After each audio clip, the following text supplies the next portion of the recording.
A word from our sponsors. Let's be real. Planning across linear, CTV, and digital is no small feat. Targeting, buying, optimizing, measuring, it's a lot.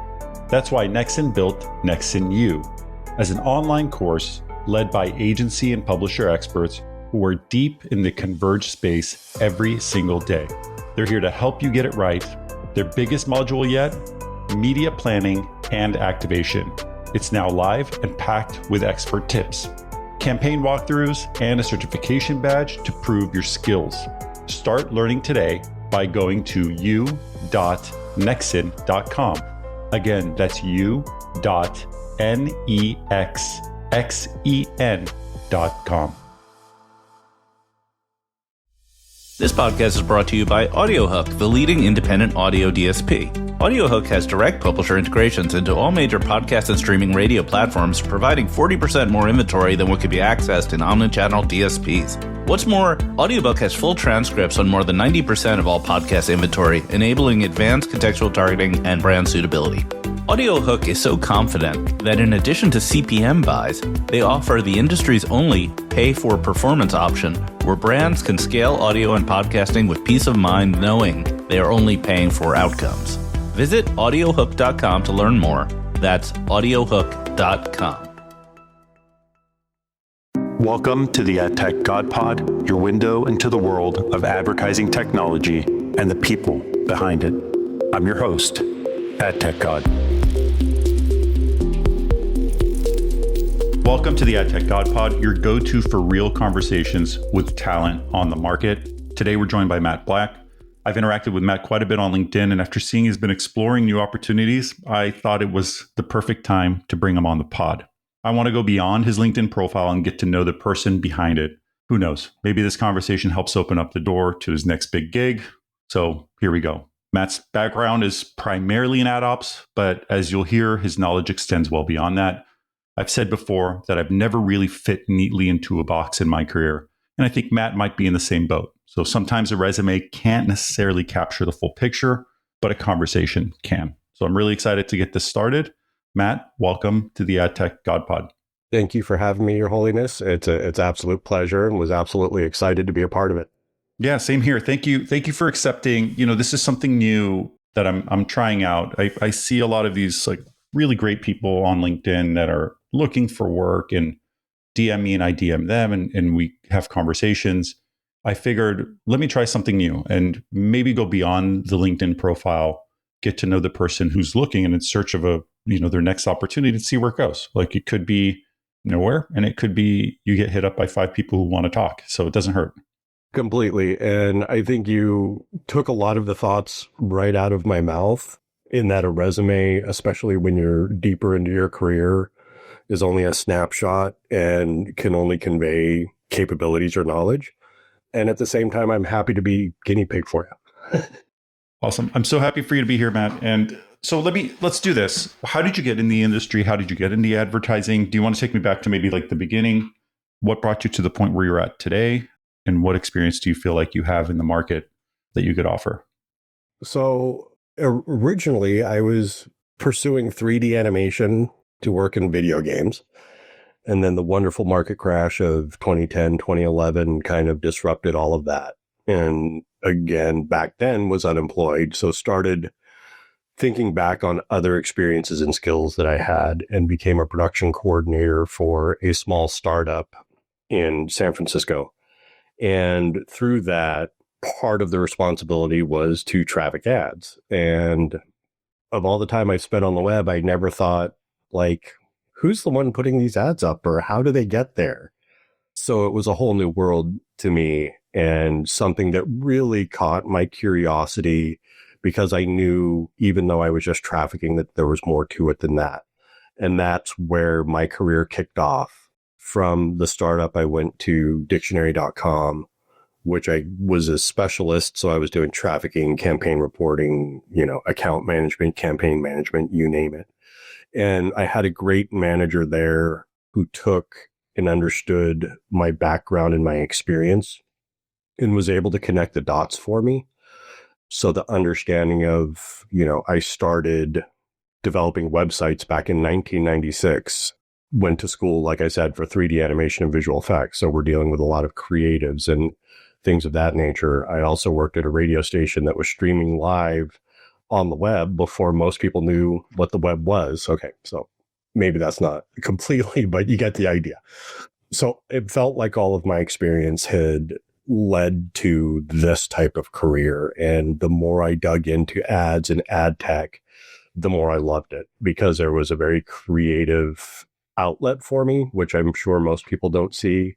But you have not just creatives as in like what you're serving, but the solutions that you come up with, out of the box thinking. And I found that I was finding more unconventional solutions because of my knowledge of web development and how websites work. And I just started chasing it. And after working in the publisher sector for so long, I wanted to understand how DSPs worked. I wanted to understand what agencies are doing. I wanted to close the full end-to-end ecosystem and have an understanding of that and where the discrepancies are. Like, what's the buy side doing so differently than the publisher side that's causing a lot of, the wasted spend that we see. But more to me was, how far down this rabbit hole can I learn from? So to that, I worked at a DSP. I worked in brand safety and IVT specifically.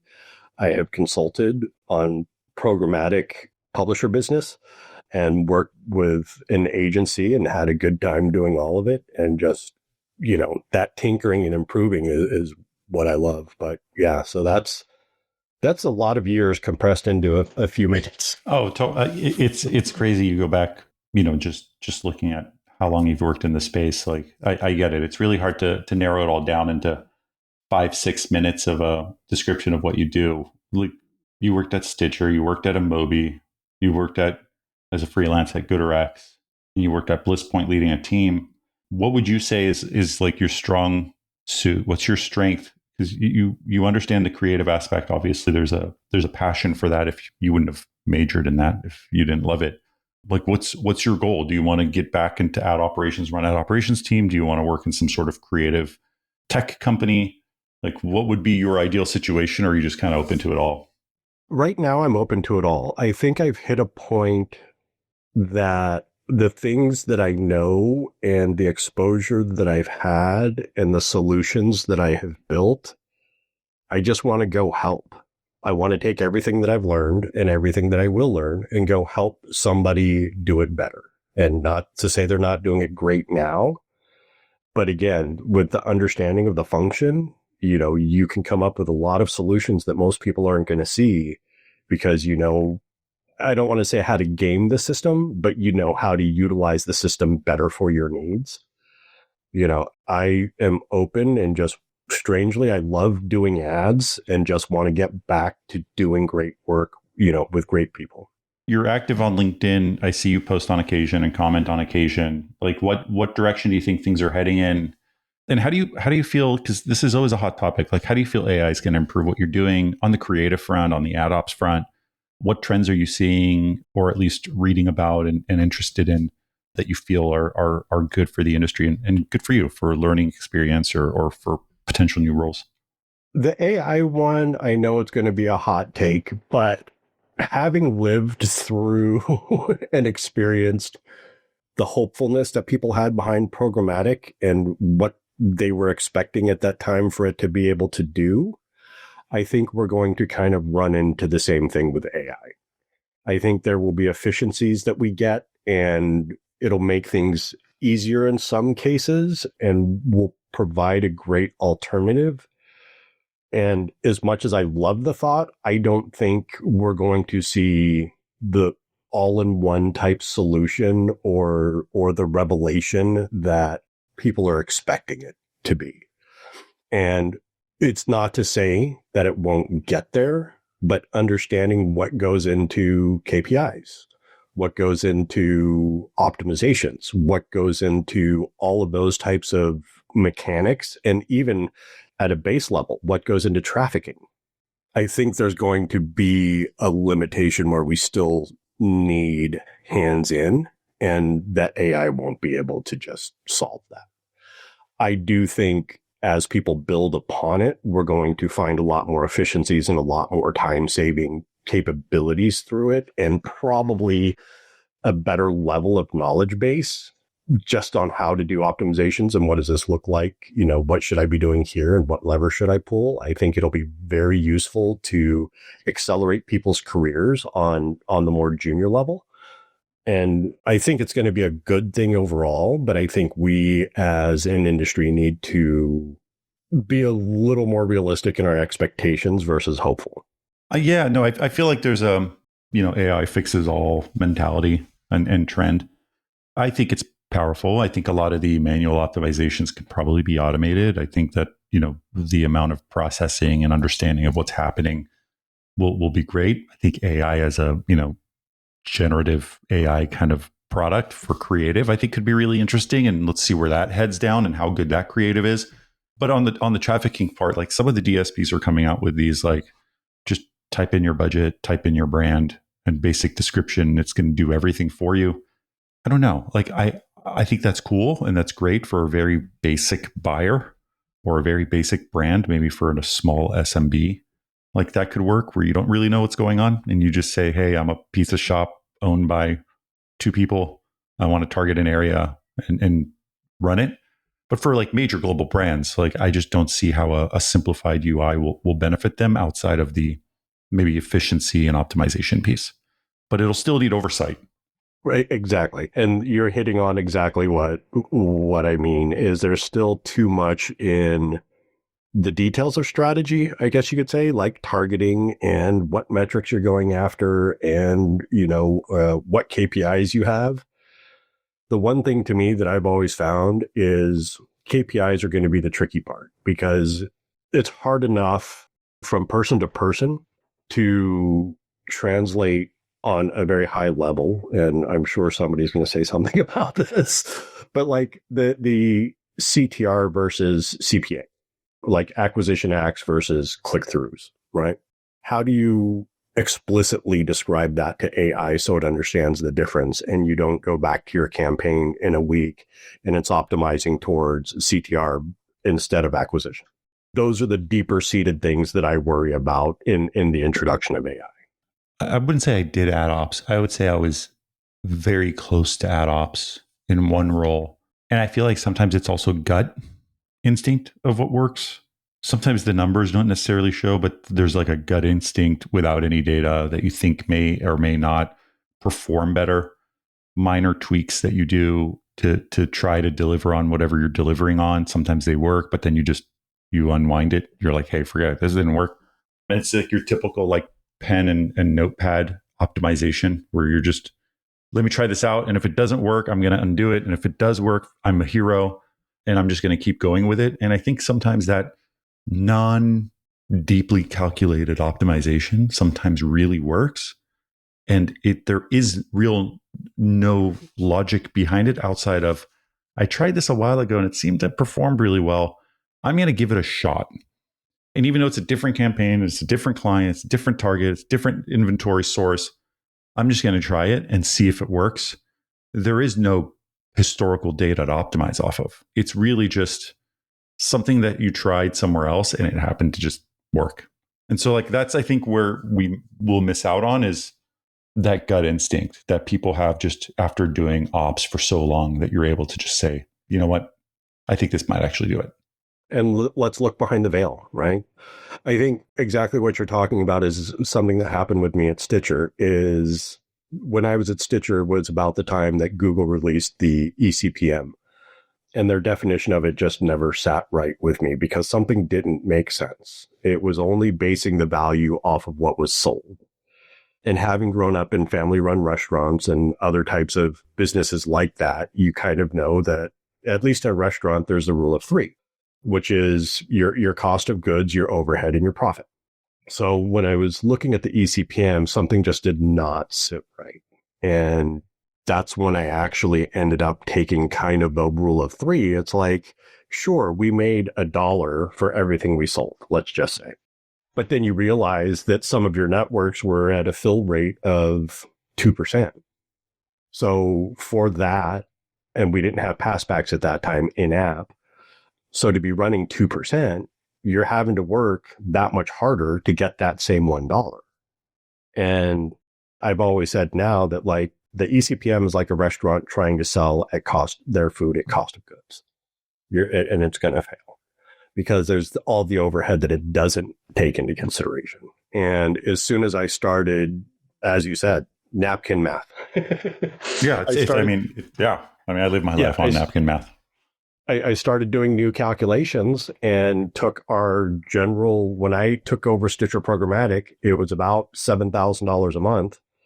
After I vetted a few partners, which took about 3-ish months and really got into optimizations, I was able to increase that to about $45,000 a month in about 3 months. And it was just because of a new calculation. Where do you want to head towards? Like, I mean, this pod now gets thousands of listens a month. It's pretty wild to see where it's heading. What's your ideal employer? What's your ideal company to work for? Do you want to work at a DSP? Do you want to work at a publisher? Do you want to lead a team? Are you okay with individual contributor? What's your ideal goal? And are you remote? Yeah, remote, I would love. I've been remote since before the pandemic. I mean, I started remote really when I was with Stitcher, which was back in 2015. Ideally, there's always going to be a love for the publisher side just because that's where I cut my teeth. And there's a fun aspect of just working on that single project to continue it to grow as much as you can. But I'm also open to agency. I would even go back into programmatic, meaning DSP or SSP. I'm pretty open on company wise. I just want to find someplace that I really fit. And I know it sounds weird, but I think all of us are looking for it and don't really want to admit it. But I just want to be, I don't want to say appreciated for what I know, but I want that to be not that it's my way or the highway, but it knowing that I have the experience that I have and the consideration. But I'm very open. Like when I graduated college in 3D animation, I always targeted kind of the fringe companies. I wanted to work for the NVIDIAs as well, because those were always the people that were going to have a development cycle that needed 3D animation. And it was security and it was safety. And I will 100% admit that.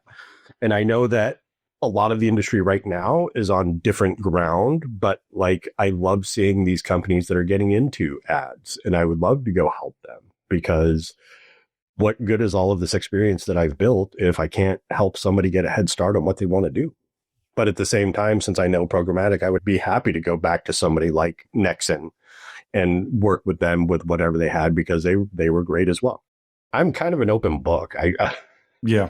I love and everything ads. you're saying is, I mean, everything you're saying makes sense. I mean, there's a lot of benefits to working for a big company where, the process is built and the security is there and the stability is there. And then there's also the sense of being appreciated and, like respected for your experience and your knowledge and to be listened to. I think that's probably that's what it kind of sounds like you're asking for, is like, look, I want you to be able to listen to my opinions. I want to speak my opinion, be able to share my knowledge with you.